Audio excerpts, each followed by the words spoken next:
अस्सलाम वालेकुम नाज़रीन, मैं हूं आपका मेज़बान सैयद शहरियार आसिम। आप लोग देख रहे हैं आज न्यूज़ की खुसूसी ट्रांसमिशन एशिया कप 2023 कुछ क्रिकेट हो जाए। आज इंडिया और बांग्लादेश के दरमियान मैच हुआ।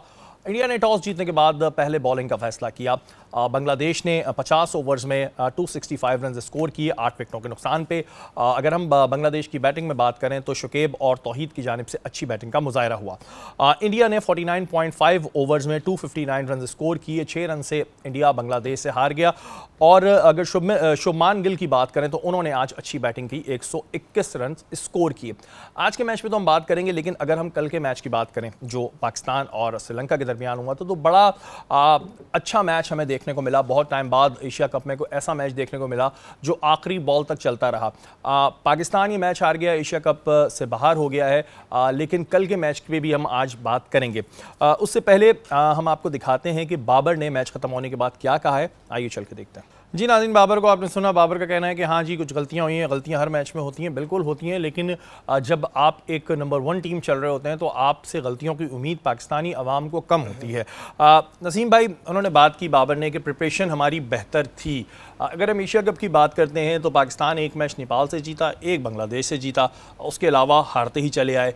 तो ये प्रिपरेशन बेहतर होने में नज़र आ रही है? बेहतर प्रिपरेशन थी। 2 मरतबा उन्होंने कहा कि प्रिपरेशन हमारी बेहतर है, प्रिपरेशन हमारी बेहतर है। फिर वो कहते हैं मिडिल ओवर्स का हमें मसला है। अगर मिडिल ओवर का मसला है तो प्रिपरेशन कैसे बेहतर हो सकती है? आप खुद ही ये बात कह रहे हो। आपके मेन स्ट्राइक बॉलर नहीं थे, अनफॉर्चुनेटली वो कहते हैं कि वर्ल्ड कप हो गए, जो है वो अनफिट हो गए। तो शरीफ भाई अनफिट हो गए वो, कुछ बहुत सारी चीज़ें जो है ना वो समझ में ना आने वाली हैं कि देखिए, मैं ये जानना चाहता हूँ कि इंजरी का लेवल क्या है। पहले पता चलता था कि इंजरी का लेवल क्या है, ताकि उसी हिसाब से पता चल जाता था भाई अब कोनी टूट गई है तो खेल ही नहीं सकता, उंगली फ्रैक्चर हो गई तो अब कैसे खेलेगा, कोई मसल्स पुल बड़ा हो गया है, कोई स्ट्रेन आ गया है तो नहीं खेल सकता, कोई कमर की बैक इंजरी हो गई है तो नहीं खेल सकता, शोल्डर इंजरी अगर हो गई है तो नहीं खेल सकता। अभी हमें पता चलता है कि शोल्डर इंजरी हुई है नसीम शाह को, उसका लेवल क्या है ये नहीं पता। हमें खौफ इसलिए आ रहा है कि आपने उन्हें बाहर कर दिया। उनका फ़िटनेस का लेवल क्या है, वो किस तरीके से आगे हमारे अवेलेबल होते हैं या नहीं होते, आप कुछ भी नहीं कह सकते। तो आप कैसे कह सकते हैं कि हमारी प्रिपरेशन, ये आपकी प्रिपरेशन है? और इवन कि आप एज ए कैप्टन, बहुत अच्छा सवाल था कि भाई आपने फील्ड क्या ली थी। चले वो फील्ड तो वो गेंद लेग स्टंप पे हो गया, आप वो एक्सपेक्ट कर रहे थे कि आगे गेंद करेंगे तो यॉर्कर लेंथ पे होगा, थोड़ा ऑन साइड पे हो गया, वो अच्छा ग्लाइड भी हो गया, चौका हो गया। लेकिन कल श्रीलंका जो मैच खेला है वो भी जो है वो 90 गेंदों पे 90 रन, 2 आउट हैं, 70 गेंदों पे 70 रन, 30 पे 30, 30 पे 30, 20 पे 20, 12 पे 12, और आखिर में 2 गेंदों पे जो है वो 6 रन चाहिए थे। तो वो जो एक उम्मीदें थी कि पाकिस्तान और इंडिया के दरमियान फाइनल होगा, वो एक एज लग गया और विकेट्स भी उनके गिरते चले गए। इसमें शाहीन शाह अफरीदी ने जो है वो सेकंड लास्ट ओवर बहुत अच्छा किया, उन्होंने 3 रन दिए, 2 आउट किए। जमान ने बहुत अच्छा ओवर किया, अनफॉर्चुनेट था कि वो एज लग गया। वो एज किसी को भी लग सकता है, आपको याद होगा अभी अफगानिस्तान की सीरीज़ में नसीम शाह का एज लगा था और वो चौका हो गया था जब हमें 2 रन चाहिए थे। बिल्कुल, तो ये तो किसी को भी लग सकता है, लेकिन मैंने मोस्टली देखा है कि एज या लक जब फेवर करता है, जो क्रिकेट के अंदर देखा गया है आमतौर पे, या तो टीम बहुत बहादुरी से मुकाबला कर रही होती है, जान मार रही होती है। वो हमने देखा था अफगानिस्तान के ख़िलाफ़, जैसे एक एक रन के ऊपर हमारी फ़ाइट हो रही थी। मैं इंडिया के ख़िलाफ़ मैच के बाद हमारी टीम उस तरीके से जान मारती हुई दिखाई नहीं दी, बुझी बुझी दिखाई दी। जैसे अफगानिस्तान की टीम जब पहले 2 मैच हार गई थी तो तीसरे मैच में लग ही नहीं रहा था कि अफगानिस्तान की टीम खेल रही है। उन्होंने दूसरे मैच में 300 की और जान लगा दी कि किसी तरह जीत जाए पहला मैच पाकिस्तान से। लेकिन अफगानिस्तान क्रिकेट की एक नई नेशन है। अफगानिस्तान के बैक पे क्या है? हमारे पास वर्ल्ड कप है, हमारे पास वर्ल्ड T20 है, हमारे पास अंडर-19 वर्ल्ड कप है, हमारे पास चैंपियंस ट्रॉफी है। दुनिया का कौन सा टाइटल है जो इस इतनी बड़ी क्रिकेटिंग नेशन के पास बहुत हैं, मिस है? अगर उनका पैनिक बटन दबा था तीसरे मैच में तो समझ में आता है, आप इतनी बड़ी नेशन है, आपका पैनिक बटन किस बात का? अगर आप ठीक है 228 रन से भी हार गए थे, लेकिन आपको पता है आप इतनी बड़ी क्रिकेटिंग नेशन है कि बाउंस बैक कैसे किया जाता है। हमने बाउंस बैक जो देखा कल श्रीलंका के भी मैच में, तो ना तो स्टार्ट से हमें दिखाई दिया, और जो दिखाई दिया वो ऐसा दिखाई दिया कि मैंने जैसे आपको कहा ना कि हमें जो पसंद होते हैं खिलाड़ी, शरी भाई, हम उनको लेके चलना चाहते हैं, और फ़खर जमान उसी कैटेगरी में आते हैं। फ़खर ने बहुत परफॉर्म किया, लेकिन फ़खर से नहीं हो रहा परफॉर्म पिछले 10 मैचों में। उससे पहले 3 सेंचुरियाँ की थी, सब फ़खर कह रहे थे। हम अपने एक परफॉर्मेंस पे उठा लेते हैं उसको, लेकिन 4-5 परफॉर्मेंस के बाद तो फिर बोलने का है कि भाई आप क्या कर रहे हैं। अच्छा नसीम भाई, ये जो एक बात होती है जिसको हम अक्सर डिस्कस करते हैं कि जी फ़खर ने बहुत परफॉर्म किया है, ठीक है परफॉर्म किया, पाकिस्तान के लिए परफॉर्म किया, लेकिन इस चीज़ को लेके अब हम लाइफ टाइम तो नहीं चल सकते ना कि भाई इन्होंने एक ज़माने में परफॉर्म किया था, नहीं तो इस मैच में भी इनको हमें खिलाना चाहिए। ज़ाहिर है पीछे जो टैलेंट है उसको आगे लाना चाहिए। इसमें सबसे इंपॉर्टेंट फैक्टर जो हम दोस्ती की बात कर रहे हैं, देखें इमाम ने पीछे मैच में रन कर दिए थे, एक आधा भी 1-2 मैचों में रन करे, उनकी परफॉर्मेंस थी। इमाम अनफिट हो गए, एक रात पहले इमाम का नाम आ रहा है टीम के अंदर, इमाम अगले दिन अनफिट होते हैं। फ़खर को दोबारा मौका दिया जाता है कि किसी तरीके से 60-70 रन कर लो तो तुम खेल जाओगे। हमें भी फ़खर पसंद है, लेकिन अच्छा नसीम भाई, ये जो आपने बात की ना कि अनफिट वाली, ये मैं सोशल मीडिया पे देख रहा था, बहुत से लोगों ने ये लिखा कि ये जो नाम फ़खर का माइनस किया गया था, सऊद शकील का डाला गया था, वो सिर्फ पाकिस्तानी कौम का गुस्सा दबाने के लिए डाला गया था कि प्रेशर बहुत हो जाता है, अगर हम फौरी तौर पर नाम दे देते तो प्रेशर बन जाता, पहले नाम दे दो उसके बाद सुबह बहाना कर देंगे, ऐसा पॉसिबिलिटी है। ये मैंने सोशल मीडिया पे देख सुना। हम खिलाते ही नहीं है शरीफ भाई। अब आप अंदाज़ा करें हम बैकअप क्या तैयार करते हैं, पीछे लगा के किस प्लेयर को रखते हैं। शादाब के पीछे हमने आज तक जो प्लेयर लगा के रखा वो उस्मान कादिर है। उस्मान कादिर, इमामुल हक, बाबर आजम, ये तीनों बचपन के दोस्त हैं, एक साथ बड़े हुए। हमने प्लेयर कौन सा लगा के रखा जिसमें वो पोटेंशियल ही नहीं था कि वो जो है वो पाकिस्तान टीम का हिस्सा बन सकता है, हमने लगा के रखा। अब ये एग्जाम्पल आप देखें, अभी हमने रिजवान के पीछे ओडीआई क्रिकेट में किसको लगाया हुआ है? ओडीआई में हमने हारिस को लगाया हुआ है। हारिस की अगर आप परफॉर्मेंस देखते हैं ओडीआई क्रिकेट में या 50 ओवर क्रिकेट में, कुछ भी दिखाई नहीं देती, क्योंकि आपने प्रेशर डालना ही नहीं है। नंबर आपके पास जो नंबर 1 चॉइस है, उसके बाद जो सेकंड चॉइस है वो आपकी स्टेबल दिखाई नहीं दे रही। जो आप कहते हैं कि ये इसका बैकअप मौजूद है, भाई हारिस को आप बैकअप नहीं बना सकते इस वर्ल्ड कप में। वो T20 में तो चलेगा। देखिए हसीबुल्लाह कोयटा का एक खिलाड़ी है, अभी रिसेंट पास में वो पाकिस्तान शाहीन्स की जानिब से भी गए थे, सेंचुरी भी स्कोर की, पाकिस्तान ए की जानिब से भी विज़िट किया। उनकी लिस्ट ए में अगर आप परफॉर्मेंस देखेंगे ना, आप हारिस यहाँ है ना तो हसीबुल्लाह यहाँ है, यंग है दोनों का कोई बहुत ज़्यादा उम्र का फ़र्क नहीं है, वो भी उतने ही, और लेफ्ट हैंड बैट्समैन ओपनर भी हैं, वो टॉप ऑर्डर पे भी बैटिंग करते हैं। अच्छा, अगर आप उनके 32 मैचेस उठा के देखेंगे तो 45 प्लस की उनकी एवरेज है। Oh good. 25 मैचों में 5 सेंचुरियाँ हैं, 5 50 हैं, 89 का उनका स्ट्राइक रेट है। मकसद है कि पिछले 2 सीज़न में और जो हमारा नेशनल वनडे कप होता है उसके वो बेहतरीन बैटर हैं। जो 6 कॉम्पैक्ट टीमें खेल रही थी पिछले सीज़न में, उन 6 में से एक टीम का वो हिस्सा थे और वो बेहतरीन बैटर बने थे। देखिए बहुत सारी जगहों पे वो पीएसएल में उस तरीके से उनको मौका नहीं मिला। वो जिस फ्रेंचाइज के साथ थे, उनका एक जेन्युइन विकेट कीपर था, वो इतनी ज़्यादा सामने नहीं आ सके। साइम अयूब आ गए। साइम अयूब बड़ा ज़बरदस्त क्रिकेट खेल रहे हैं इस वक्त कैरेबियन प्रीमियर लीग में, देखना चाहिए तो कि वही वाली बात कैसा परफॉर्म कर रहे हैं। नसीम भाई, फिर वही वाली बात हो गई ना कि अपने पीछे वो बंदा रखो ही नहीं कि अगर मैं ठीक है इंजर्ड हूँ या मैं परफॉर्म नहीं कर पा रहा, तो जो मेरे बाद आए वो इतना नाक़िस कारकर्दगी दिखाया कि लोग बोले वही बेहतर है। हमें ऑप्शन ज़्यादा नहीं दिखाए जाते, हमारे सामने 1 या 2 ऑप्शन रख लिए जाते हैं, फिर हम कहते हैं यार यही बेहतर है, लेकिन पीछे बेहतरीन लोगों की लाइन पड़ी हुई है, उन्हें दबाया जाता है। आतिफ, आप क्या कहते हैं? जैसे कि बाबर ने कहा कि जी हमारी प्रिपरेशन अच्छी थी, अनफिट हो गए अनफॉर्चुनेटली, अगर वर्ल्ड कप में जाएंगे और फिर इसी तरह अनफिट की हम एक रद्द देखते रहेंगे तो क्या सूरत हाल है? क्या कहेंगे आप इनके स्टेटमेंट के बारे में? देखें, बीइंग अ मुस्लिम, एक चीज़ मैं आपको पहले तो क्लियर करूँ कि हम लोग जो है ना, अभी जो सिचुएशन चल रही थी बाबर की टीम के हवाले से, बाबर की परफॉर्मेंस के हवाले से, तो हम लोग बड़े बोल देते हैं कि यार जैसे शाहीन ने कहा कि यार मैं अभी अपनी असल बॉलिंग करूंगा, वो तो मैंने अभी की नहीं, और बाबर अपनी टीम के कॉन्फिडेंट में थे इतने कि यार मैंने तो 15 पहले ही सोच लिए। तो अल्लाह पाक ने दिखाया ये सब चीज़ें। इंडिया के मैच से पहले हमारे पास मोमेंटम है, मोमेंटम बहुत। तो वो ये सारी चीज़ें देखें, हमें ये चीज़ें भूलनी नहीं चाहिए और ये हकीकत है, हमें इस चीज़ पे बिलीव होना चाहिए कि जो ग्राउंड में कर रहा है वो परफॉर्म करेगा तो वो खेलेगा, जो नहीं कर रहा हमें उसकी रिप्लेसमेंट चाहिए। और किस चीज़ की तैयारी है आपकी? आपका बॉलिंग स्पिन डिपार्टमेंट कहाँ खड़ा है आज? अगर वो स्पिन डिपार्टमेंट परफॉर्म कर रहा होता या स्पिनर आपका शादाब जो है वो परफॉर्म कर रहा होता तो आज हम इस स्टेज पे ना होते, हम फाइनल खेल रहे होते। इफ्तिखार जैसे बॉलर ने, यानी कि वो मैं उसको प्रॉपर स्पिनर नहीं कहूँगा, वो ऑलराउंडर उसमें हमारा नंबर 1 स्पिनर है जी। और उसने माशाल्लाह इस तरह कल आपके सामने वेरिएशन से बॉल किए, तो शादाब की तो लाइन ही नहीं बन रही। एक स्पिनर की होती है ना लाइन, लेंथ से, चलो वहाँ लाइन से लेंथ से चौके खा जाए, छक्के खा जाए, कप्तान को भी बुरा नहीं लगता कि यार बैट्समैन अच्छा खेल रहा है, लेकिन आप देखेंगे जिस तरह इफ्तिखार ने कल वेरिएशन से बॉल किया, बैट्समैन को तंग किया थोड़ा सा, तो वो जब कर सकता है तो हमारा मेन बॉलर कहाँ खड़ा है? ये चीज़ बाबर को सोचनी चाहिए। और वही बात है नसीम भाई वाली कि हमारे पीछे जो है बैकअप में जो चीज़ें होती हैं वो थोड़ी सपोर्टिव वाली होती हैं कि यार अगर ये जाएगा तो ये आए, अगर ये आता है तो ठीक है। हम बैकअप क्या लगा रहे हैं? बैकअप उस्मान कादिर है। देखें आप, वो आज उस्मान कादिर को आप, वही बात आती है कि कुछ चीज़ें हैं जो वो आई थिंक टैंक को सोचना चाहिए कि ये चीज़ें, हर चीज़ बाबर के मामलात से नहीं चलनी चाहिए कोई भी, यानी कि टीम के हवाले से मैं बात करूँ। रिजवान का बैकअप हारिस किसी कीमत पे भी नहीं हो सकता। रिजवान का बैकअप जो है वो सरफराज अहमद है, बैकअप बराबर का प्लेयर है, जो कंडीशन है इंडिया में उसका आइडियल है। लेकिन अगर आपको फ़खर की वजह से प्रॉब्लम हो रही है और आपको बैकअप जो है वो टॉप ऑर्डर के ऊपर दरकार है किसी विकेट कीपर का, तो हसीबुल्ला है आपका टॉप ऑर्डर पे खेलने के लिए एक बैटर, तगड़ा दिल वाला, दिमाग वाला, ऐसा ये बेचारे नाम तो कहीं सुनने में नहीं आते, इनको तो आगे नहीं आने दिया था नसीम भाई। देखे ना, जो नजर ही नहीं आ रहे। देखें सऊद शकील को क्यों नहीं खिलाया आपने? सऊद शकील के बारे में हर आदमी कह रहा था कि सऊद शकील, क्योंकि सऊद शकील जिस खिलाड़ी के आपको, वो इतना तगड़ा प्लेयर है कि उसका किसी को बैकअप नहीं लगाया जा सकता, क्योंकि वो जगह लेने की सलाहियत रखता है।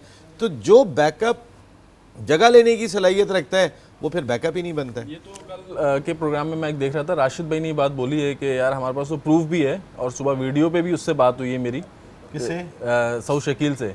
तो ये हमें पता है, ये जो भी हुआ है कि रात में टीम अनाउंस कुछ की और सुबह कुछ खेली है, तो इस हवाले से अच्छा, कल भी इतनी दोस्ती यारी, ये तो नसीम भाई ये पाकिस्तान की टीम है, किसी की जागीर थोड़ी है कि इसमें आप अपनी दोस्ती यारियां निभाएं और ये है कि जी मेरा फेवरेट है तो ठीक है, या फिर मुझे ये डर है कि यार ये मुझसे अच्छा परफॉर्मर है, ठीक है, अगर मैं परफॉर्म नहीं कर पा रहा मैं इसको लाऊंगा तो इसकी जगह बन जाएगी, मैं गायब हो जाऊंगा। ये तो फिर एक पाकिस्तानी कौम के साथ मजाक हो गया ना। जिस एशिया कप की हम बात कर रहे थे कि जी पाकिस्तान फेवरेट टीम है, हम एशिया कप का टाइटल लाएंगे, हमारे बड़े तजिया निगार फॉर्मर टेस्ट क्रिकेटर्स का भी यही कहना था कि नहीं जी एशिया कप जीतना चाहिए। अब वहाँ आप श्रीलंका से भी हार के बाहर हो जाते हैं। अब जो हम तो इस उम्मीद में थे कि हम फाइनल में अपनी टीम को जो है वो बैकअप कर रहे होंगे कि जी हमारी टीम जीतेगी। अब जो आप नाम बता रहे हैं कि ये प्लेयर्स हैं, तो ये टैलेंट तो फिर जिसे कहते हैं ना कि पड़े पड़े ज़ाया हो जाएगा और फिर गायब हो जाएगा और हमें कभी पता ही नहीं चलेगा कि इस तरह का भी कोई प्लेयर हुआ करता था। शाहनवाज धानी जिस दिन पहुंचे श्रीलंका, बाकी खिलाड़ी बैग पैक करके वो एयरपोर्ट से होटल आ रहे थे, होटल से बाकी एयरपोर्ट जा रहे थे। यानी आपकी मिसमैनेजमेंट का आलम यह है कि आप जो है वो अगर रात को मैच हार जाएं, इधर शाहनवाज धानी ने बैग रखा है, बाकी बैग लेके एयरपोर्ट चले गए। शाहनवाज धानी को पहले माजी में भी देखें, जब शाहनवाज धानी पाकिस्तान सुपर लीग के बेहतरीन बॉलर बने थे मुल्तान सुल्तान्स की जानिब से, उसके बाद से उनका नाम आना शुरू हुआ था। 2 सीज़न में उनकी कारकर्दगी अच्छी थी। शाहनवाज धानी नहीं चाहिए था ना, तो शाहनवाज धानी को टेस्ट टीम में शामिल कर दिया, जो T20 में परफॉर्म करके आ रहे हैं, और वो टेस्ट भी नहीं खेले, वहाँ से भी बाहर हो गए। और लोगों ने तो बाकायदा इस पर मीम्स बना दी कि बेचारे शाहनवाज जो हैं वो तो सिर्फ श्रीलंका की बारिश देखने गए हुए थे। इस तरह की चीज़ें आई थी। अभी और भी बहुत सी चीज़ें हम डिस्कस करेंगे। यहाँ वक्त हुआ है ब्रेक का। ब्रेक पे जाने से पहले अगर आप लोग चाय पी रहे हैं तो लू की नान कताई ज़रूर इस्तेमाल करें। इनका कहना है कि लू की बेकरी नान कताई रिवायतों से जुड़ा एक खस्ता मज़ा। तो अगर आप चाय पी रहे हैं तो बिल्कुल इसको इस्तेमाल करें। वक्त हुआ एक ब्रेक का। ब्रेक के बाद हाजिर होता हूँ।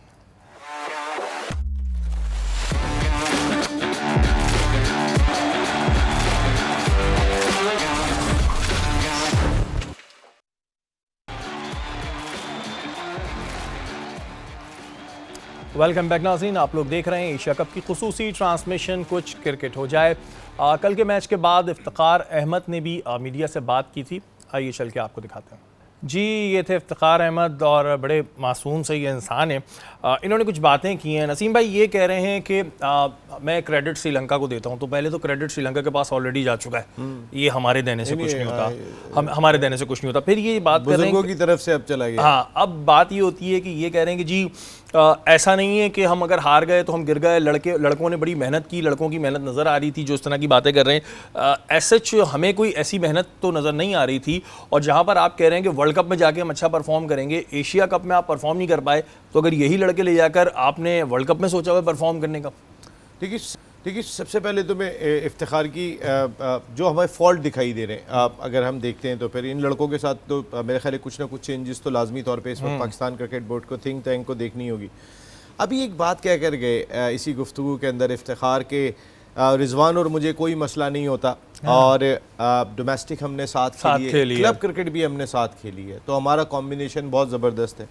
क्या ये बाबर को समझ में नहीं आता आप इफ्तिखार को 7वें नंबर पे बैटिंग करा रहे हैं, रिजवान को 4थे नंबर पे बैटिंग करा रहे हैं। जिस वक्त रिजवान क्रीज पे मौजूद था, आपने 5वें नंबर पे इफ्तिखार को क्यों नहीं भेजा? इफ्तिखार आपके इस एशिया कप का वो खिलाड़ी था कि जिसने, अगर बाबर ने 151 रन किए तो उसने भी सेंचुरी स्कोर की थी नेपाल के ख़िलाफ़। इन फॉर्म तो वही दिखाई दे रहे थे। और हारिस को आप 5 पे भेज रहे हैं, हारिस को तो आखिरी 5 ओवर चाहिए, आप हारिस को 5वें नंबर पे भेज रहे हैं। तो ये कौन सा पैनिक बटन दबा हुआ है, इसको थोड़ा सा डिस्क्राइब तो करें। एक खिलाड़ी कह रहा है कि हम इतने अरसे, और उनका कॉम्बिनेशन दिखाई दिया, रनिंग बिटवीन द विकेट में पता चल जाता है, एक दूसरे को जो कॉल करते हैं पता चल जाता है कि कितनी क्रिकेट पीछे साथ खेल के आ रहे हैं। तो हमारे थिंक टैंक को नहीं पता, इफ्तिखार खुद आके बता रहे हैं ये बात कि हमने साथ क्रिकेट खेली है। तो आप 5वें नंबर पर इफ्तिखार क्यों नहीं है? अच्छा, 5वें पे आपने, हारिस तो बनते ही नहीं थे, नवाज़ को फिर आप 6ठे नंबर पे भेज रहे हैं। नवाज़ को इस एशिया कप में बैटिंग का मौका कितना मिला है? आप नवाज़ को 6ठे नंबर पे और इफ्तिखार को 7वें नंबर पर लेकर आ गए। आपके कैप्टन की समझ में नहीं आ रहा। दरअसल अच्छा, जैसे कि इफ्तिखार ने भी ये भी कहा कि हम कॉन्फिडेंट थे, तो कॉन्फिडेंट शुरू में तो थे, लेकिन आफ्टर इंडिया मैच 228 की शिकस्त के बाद तो क्या आपको कॉन्फिडेंट नज़र आ रहे थे? क्या ये कॉन्फिडेंस होता है कि आप हक्का बक्का रहते हैं? उन्होंने कहा कि जी हम मैच को शुरू से सिचुएशन में लेके चले, शुरू से लेकर आखिर के ओवर्स में हम कह सकते हैं कि हम ये सोच रहे थे कि जीत हमारी होगी, वरना कल जब हम बता रहे थे तो हम यही बता रहे थे कि जी पाकिस्तान के हाथ से ऑलरेडी मैच निकल चुका है। आखिरी 2 गेंदों पे ही हमारे हाथ में था। हाँ, उससे पहले कहाँ था हमारे 2 ओवर में 12 चाहिए थे। वो शाहीन शाह अफरीदी ने ओवर किया, 3 रन का ओवर और 2 आउट कर दिए, विकेट्स थी उनके पीछे, तो वो 8 रन आपको मिल गए थे वहाँ पे। बाकी तो आपने, वो भी आखिरी 2 गेंदों पे हमारे चांसेस हुए थे, वहाँ पे अल्लाह को मंजूर नहीं था, एज लग गया। देखें आप इस चीज़ को ज़रा देखिए, ये बहुत देखने वाली और सोचने वाली बात है कि किस्मत जो है वो हमारे हाथ में नहीं है, किस्मत रब के हाथ में। तो ज़रा सोचना चाहिए पाकिस्तान क्रिकेट टीम के थिंक टैंक को कि किस्मत तो आप पे इतनी मेहरबान होगी। हम तो हैरान थे कि श्रीलंका को 2 ओवर पहले मैच ख़त्म करना चाहिए था, वो आखिरी 2 बॉलों पे मैच को लेकर आ गए थे कि जहाँ पर एक चौका और 2 रन बन गए आखिरी 2 गेंदों पे। जहाँ आप हार रहे थे वहाँ पर जो है वो आपकी मदद चलती रही, लेकिन जहाँ आप जीत रहे थे वहाँ आपकी मदद गायब हो गई। अच्छा, ये बहुत ही इंपॉर्टेंट। अच्छा नसीम भाई, ठीक है, हम इस मैच को हटा देते हैं। इस मैच को तो हमने भी कहा कि चलें, देखने में तो मज़ा आया, एटलीस्ट हमें फ़ाइट कहीं ना कहीं दिख गई। लेकिन हम बात करते हैं एशिया कप की, पाकिस्तान की ऑल ओवर परफॉर्मेंस पे। जो पाकिस्तान टीम की ऑल ओवर परफॉर्मेंस थी, क्या हम डिज़र्व करते थे फाइनल? जिस तरह की परफॉर्मेंस आपने पूरे एशिया कप में देखी, मैं सिर्फ एशिया कप की बात कर रहा हूँ। देखिए, हम 9 लड़कों से तो हम खेल ही रहे थे, इस वजह से कि फ़खर और शादाब 2 हमारे जो मेन प्लेयर थे उन्होंने काफ़ी अरसे से परफॉर्म नहीं किया, तो हम ऑलरेडी 9 लड़कों से खेल रहे थे। हम चांस लिए जा रहे थे, आज फ़खर कर देगा, आज शादाब कर देगा, आज फ़खर कर देगा, आज शादाब कर देगा। हम यही चांस लेते चले गए। हम खेल कितने इतने अरसे से, पूरा एशिया कप हमने 9 लड़कों से खेल लिया। लेकिन मैं आपसे ज़रा थोड़ी सी एक चीज़ आपसे शेयर करता हूँ। हम बात करते हैं बाबर आजम हमारा चैम्पियन बैटर है, आप बिल्कुल है, हम बाबर को मानते हैं, सारी दुनिया मानती है।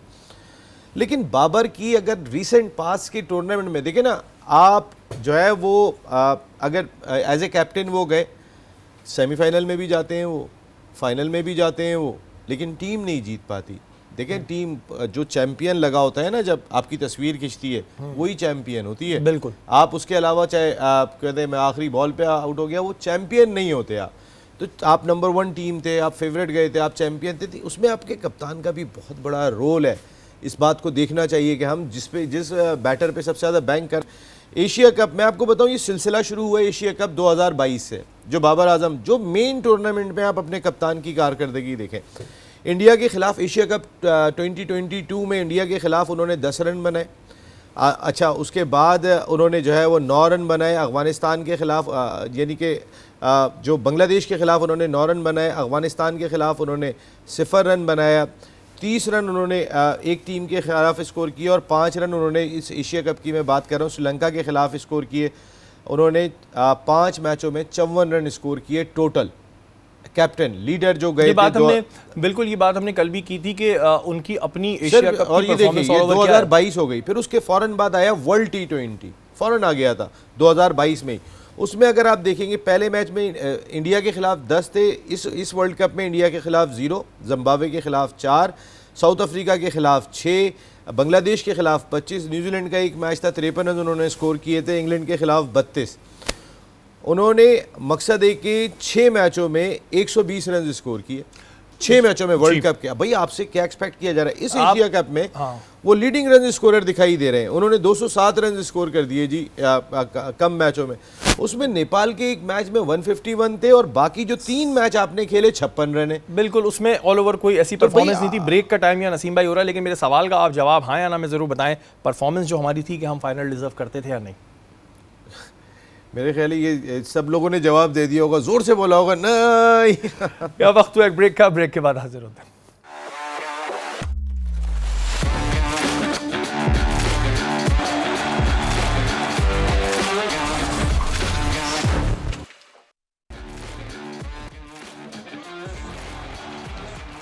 वेलकम बैक नाज़रीन, आप लोग देख रहे हैं आज न्यूज़ की खुसूसी ट्रांसमिशन एशिया कप 2023 कुछ क्रिकेट हो जाए।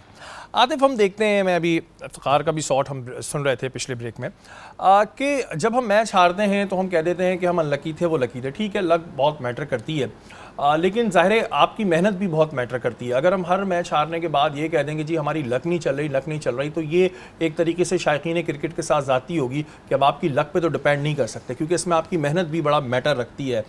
इस एशिया कप में आपको वो मेहनत, वो एंथुसियाज्म नज़र आया जो हम उम्मीद कर रहे थे जिस तरह की पाकिस्तान क्रिकेट टीम से? जी बिल्कुल, मुझे क्या पूरी कौम को नज़र आया कि वो चीज़ बिल्कुल नहीं। हमें वही बात है कि हम फाइनल में क्वालिफाई करने के काबिल थे नहीं थे। इस तरह की हमने क्रिकेट खेली है, बहुत बैड क्रिकेट रही है, बहुत बैड यानी कि ग्राउंड का माहौल रहा है। इवन फील्डिंग ले लें, बॉलिंग ले लें, अगर आपके पास 2 मेन बॉलर आपके अनफिट हो गए तो अब वही बात है, रिप्लेसमेंट नहीं थी ना। आज आपके पास रिप्लेसमेंट होती तो आपको टेंशन नहीं होती। देखें, सबसे मेन चीज़, बहुत बड़ा फ़र्क था पाकिस्तान और श्रीलंका की टीम में कि हमारा और श्रीलंका से मैच नहीं है, क्योंकि आप आपकी टीम के देखें 5-4 प्लेयर ऐसे हैं जो रैंकिंग प्लेयर हैं। शाहीन आफरीदी, हारिस रऊफ़ और बाबर, नसीम शाह, रिजवान, ये 5-6 प्लेयर आई मीन रैंकिंग और हमारी क्रिकेट उनसे ऊपर है। बिल्कुल, वो बिल्कुल यंग टीम थी, तो इनसे मैच ही नहीं था। लेकिन वो बहुत अच्छी क्रिकेट खेले। जो होता है क्रिकेट में, जो एक चीज़ है कि जो ग्राउंड में अच्छा खेलेगा वो जीतेगा, तो वो लोग अच्छी क्रिकेट खेली। उन्होंने बैटिंग का ख़ास तौर पे मैं कहूँगा, जिस तरह उन्होंने बैटिंग को स्टार्ट लिया 10 ओवर्स के हिसाब से, उन्होंने DLS के मेथड को क्लियर किया पहले तो, कि हम इसको क्लियर करके फिर पूरे मैच में लेके चलें, और पूरा मैच उन्होंने जिस तरह 6 रन के एवरेज से खेला है, आउटस्टैंडिंग उनकी क्रिकेट है। तो ये चीज़ें देखनी पड़ेंगी हमें। हमारे जो टीम के मामला चल रहे हैं अभी, स्पिन डिपार्टमेंट हो गया, हमारी टीम की मैनेजमेंट के हवाले से बात करूँगा, बहुत सी चीज़ें हैं वो देखनी चाहिए कि हम लोग कहाँ खड़े हैं। ये वाली बात कर देना, हम लकी थे, ठीक है, बिल्कुल आप लक मैटर करती है, लेकिन लक के साथ मेहनत भी बहुत मैटर करती है, डिसीजन बहुत मैटर करता है। ये थोड़ी कि आप गलत डिसीजन लेते हैं और बोले मेरी लक नहीं चल रही।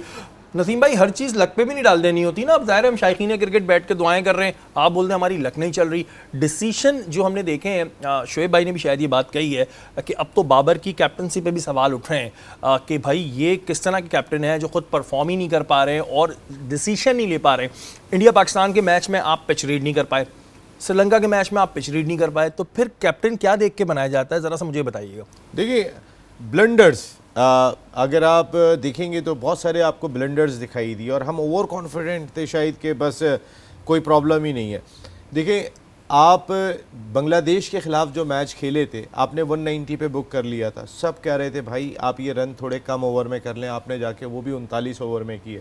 वहाँ आपके पास चांस मौजूद था, आप बारी लेते गए। अगर यही रन्स आप 39 की जगह, क्योंकि हमने, आपको याद होगा प्रोग्राम में मैंने ये बात कही थी कि वहाँ बारिशें हैं, बिल्कुल वहाँ पे रन रेट बहुत काउंट करेगा, और पाकिस्तान के मेन भार होने की वजह रन रेट था कि जिसका प्रेशर बहुत ज़्यादा था और हम लाइट लिए हुए थे। अगर वो रन रेट बेहतर होता, बारिश हो रही होती वहाँ पे, पाकिस्तान का बेहतर होता, तो हमें क्या प्रॉब्लम थी। हमने वो रन 39 ओवर में जाके किए 190। हम अगर वो रन चाहते तो 32 ओवर में, 33 ओवर में करते, 7 ओवर वहाँ बचाते। फिर इंडिया के ख़िलाफ़ मैच, इंडिया के ख़िलाफ़ मैच में हमारे 2 बैटर बैटिंग के लिए नहीं आए। हमारी टीम ने 128 रन स्कोर किए। ना नसीम शाह बैटिंग के लिए आए, ना हारिस रऊफ़ बैटिंग के लिए आए। अरे अगर आपको बॉलिंग में प्रॉब्लम है, सलीम मलिक, मुझे याद है टेस्ट मैच के अंदर एक हाथ टूटा हुआ था और एक हाथ से बैटिंग करने आ गए थे। एक हाथ टूटा हुआ था, टीम की ज़रूरत थी, और वसीम अकरम ने उस दूसरा एंड से इतने रन्स कर दिए थे कि पाकिस्तान वो मैच जीत गया था।